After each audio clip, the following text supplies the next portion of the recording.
le phare de Bel-Air. En dépit de la dangerosité des côtes, seuls 2 phares sont construits sur le littoral réunionnais.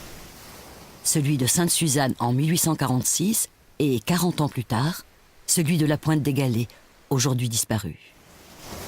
Le relevé des fonds marins, réalisé dans les années 1840, met en évidence 2 rochers à fleur d'eau face à la pointe de Bel-Air.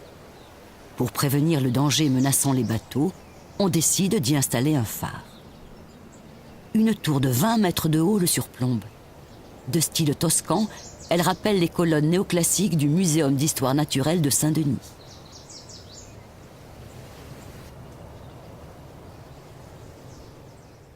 L'escalier en bois a été entièrement refait en métal au début des années 2000. 73 marches conduisent jusqu'au système d'éclairage. Une lentille de Fresnel, dont le feu est visible à 18 milles nautiques, soit plus de 30 km. Entretenu pendant plus de 140 ans par un gardien, il est automatisé depuis 1987.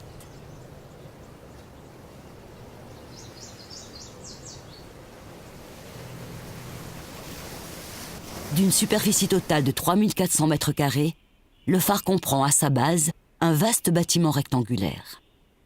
Après avoir abrité pendant plus d'1 siècle bureaux, salles des machines et logements du gardien, il accueille aujourd'hui une salle d'exposition.